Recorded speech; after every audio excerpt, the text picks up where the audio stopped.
होता है कि क्या सही कंटेंट है या नहीं। तो दोस्तों मैं आपसे कहता हूं कि विश्वास कीजिए, टेट वाली क्लास पर आपको हर एक विषय को बहुत अच्छे से पढ़ाया जाएगा और इतना ही नहीं, हर एक टॉपिक को इतना बेहतर पढ़ा दिया जाएगा कि इसके बाद आपको दोबारा नहीं पढ़ना पड़ेगा। इस बात की मैं गारंटी देता हूं। आज मैं पढ़ाने वाला हूं सामाजिकरण वाला चैप्टर। इस बात की मैं गारंटी देता हूं कि अगर कोई छात्र पूरी क्लास को अच्छे से देख लेता है, पूरे टॉपिक को अच्छे से समझ लेता है, तो उसके बाद भारत का कोई भी एग्जाम देता है, सीटेट, यूपी टेट या टेट, कोई भी टेट देता है, अगर उसमें सामाजिकरण वाला चैप्टर पूछा जाएगा तो उसके एक भी प्रश्न गलत नहीं होंगे। इस बात की मैं गारंटी देता हूं। चलिए आइए बात करते हैं सामाजिकरण के बारे में, बिना किसी और बात की चर्चा करते। जैसा कि बात करते हैं सामाजिकरण से तात्पर्य क्या हो जाता है दोस्तों, तो सामाजिकरण से तात्पर्य हो जाता है व्यक्ति को सामाजिक प्राणी बनाना।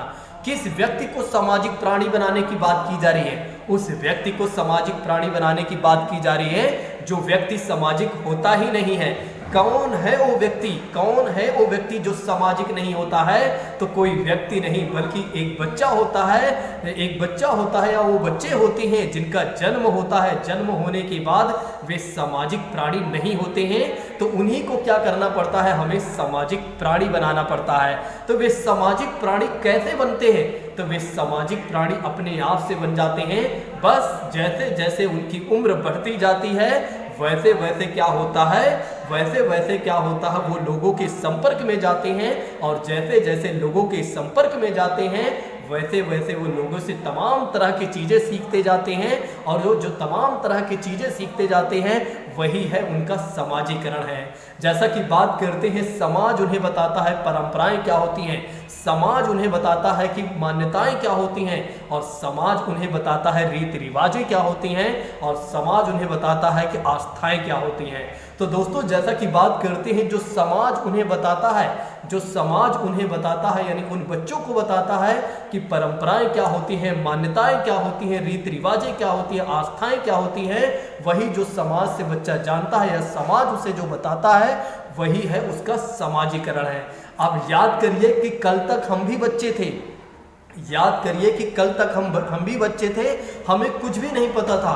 हमें तो ये नहीं पता था किस जाति में हमारा जन्म हुआ है, और हमें तो ये भी नहीं पता था किस धर्म में हमारा जन्म हुआ है, और हमें ये भी नहीं पता था कि किस समुदाय में हमारा जन्म हुआ है।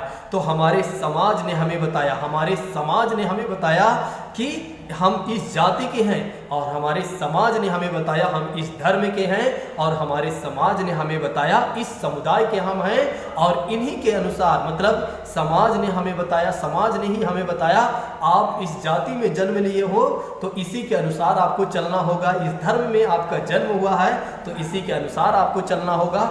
वही जो हम धर्म, जाति और समुदाय के अनुसार जो हम चलते हैं, परंपराओं को मानते हैं, रीति रिवाजों को समझते हैं या उसका पालन करते हैं, वही है समाजीकरण है, और कुछ भी नहीं है। और इन्हीं इन्हीं सब चीज़ों के अनुसार क्या होता है, हमें अपने जीवन का संचार करना होता है।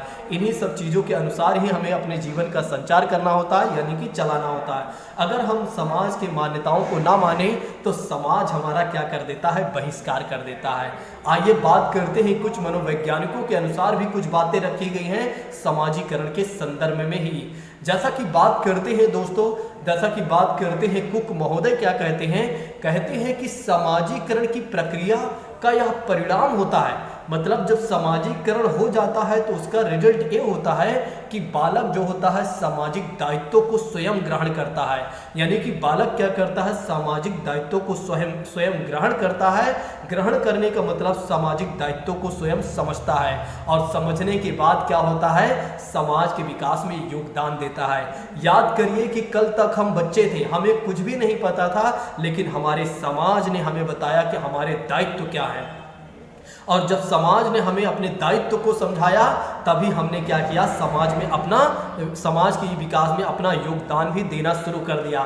कल आप टीचर बनेंगे और आज आप एक राज्य के नागरिक, एक देश के नागरिक, साथ साथ एक समाज के सदस्य हैं, और आप देख रहे हैं कि समाज के निर्माण में आप अपना योगदान दे रहे हैं। कल आप टीचर बनेंगे तब भी आप क्या करेंगे?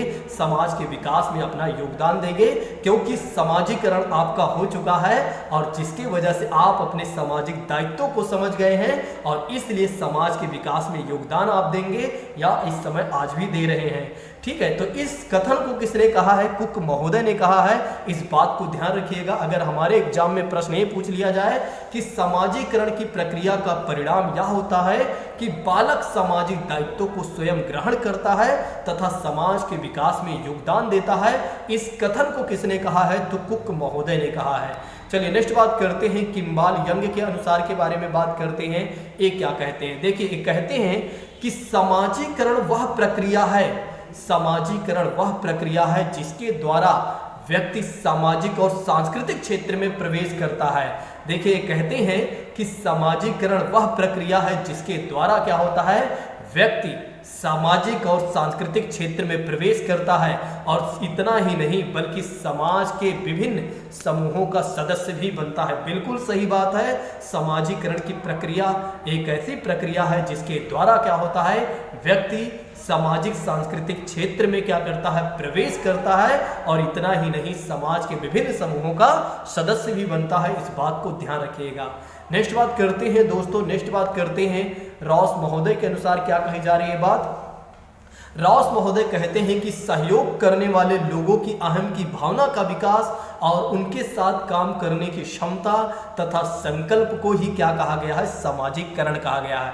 तो ध्यान रखिएगा, सहयोग करने के वाले लोगों में अहम की भावना का विकास होता है। देखिए, जब बच्चा छोटा होता है तो उसे कुछ भी नहीं पता होता है, लेकिन जब समाज उसे बहुत कुछ सिखा देता है तो उसके अंदर क्या आ जाता है? अहम की भावना का विकास आ जाता है। और इतना ही नहीं बल्कि उनके साथ काम करने की क्षमता का भी, उसके अंदर क्षमताएं भी आ जाती हैं, और यही जो क्षमताएं हैं वही जो उसका संकल्प आगे चलकर बनेगा, वही है समाजीकरण। इस बात को ध्यान रखिएगा। इस कथन को किसने कहा है? रॉस महोदय ने कहा है। नेक्स्ट बात करते हैं, न्यूमेयर नहीं बल्कि न्यूमेन साहब क्या कहते हैं? इस बात को ध्यान रखिएगा। न्यूमेन साहब कहते हैं कि एक व्यक्ति के सामाजिक प्राणी के रूप में परिवर्तित होने की प्रक्रिया का नाम ही सामाजिकरण है। तो ध्यान रखिएगा, न्यूमेन साहब कहते हैं कि एक व्यक्ति के सामाजिक प्राणी के रूप में जब परिवर्तित होने की जो प्रक्रिया होती है वही समाजीकरण है। बिल्कुल सही बात है। जब बच्चा छोटा होता है तो धीरे धीरे जब बड़ा होता है, और जब बड़ा होता है तो लोगों के संपर्क में जब जाता है, वही जब लोगों के संपर्क में जाता है और वही जो परिवर्तित होता है वो सामाजिक, मतलब जो वहाँ से सीखता है वही जो सीखते जाता है, वही जो परिवर्तन होने की प्रक्रिया है वही है समाजीकरण। इस बात को ध्यान रखिएगा। इस कथन को किसने कहा? न्यूमेन साहब ने कहा है। नेक्स्ट बात करते हैं, जॉनसन साहब क्या कहते हैं? इस बात को ध्यान रखिएगा।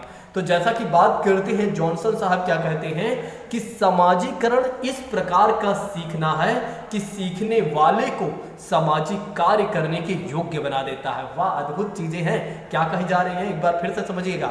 समाजीकरण इस प्रकार का सीखना है कि सीखने वाले को कार्य, सामाजिक कार्य करने के योग्य बना देता है। बिल्कुल सही बात है कि समाजीकरण जो है वो एक तरीके से सीखना है, क्योंकि जब बच्चा समाज में जाता है तो बहुत कुछ सीखता है, और वो जो बहुत कुछ सीखता है वो सामाजिक कार्य करने के फिर योग्य भी बन जाता है। इस कथन को किसने कहा है? जॉनसन महोदय ने कहा है।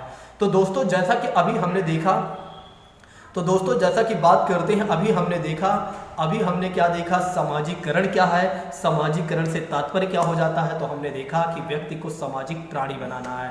फिर हमने देखा कि एक तरीके से कुक महोदय ने क्या कहा? इन्होंने कहा कि समाजीकरण की प्रक्रिया का परिणाम यह होता है कि बालक सामाजिक दायित्वों को स्वयं ग्रहण करता है और समाज के विकास में योगदान देता है।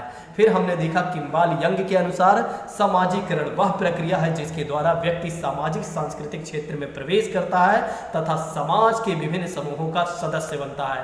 फिर हमने देखा रॉस महोदय के अनुसार, इन्होंने कहा कि सहयोग करने वाले लोगों की अहम की भावना का विकास और उनके साथ काम करने की क्षमता तथा संकल्प को ही समाजीकरण कहा गया। नेक्स्ट बात करते हैं, न्यूमेन साहब के बारे में बात करते हैं। एक व्यक्ति के सामाजिक प्राणी के रूप में परिवर्तित होने की प्रक्रिया का नाम ही समाजीकरण है। जॉनसन महोदय क्या कहते हैं? समाजीकरण इस प्रकार का सीखना है कि सीखने वाले को सामाजिक कार्य करने के योग्य बनाता है। वाह, अद्भुत चीजें हैं, कितना बढ़िया लाइन लिखी गई है। और आइए हम बात करते हैं सामाजिकरण की विशेषताओं के बारे में नेक्स्ट क्लास में। Thank you so much. जय हिंद दोस्तों। अगर आप लोगों को मेरी क्लास बेहतर लगी हो तो एक बार कमेंट करके बताइएगा। पूरी क्लास एक बार देख लीजिए, जितने भी टॉपिक है एक बार सामाजिकरण को आप पढ़कर देख लीजिए। हमसे मैं गारंटी लेता हूं कि आपके एक भी प्रश्न गलत नहीं होंगे, इस बात की मैं दावा करता हूं। Thank you so much. जय हिंद दोस्तों। Take care all of you.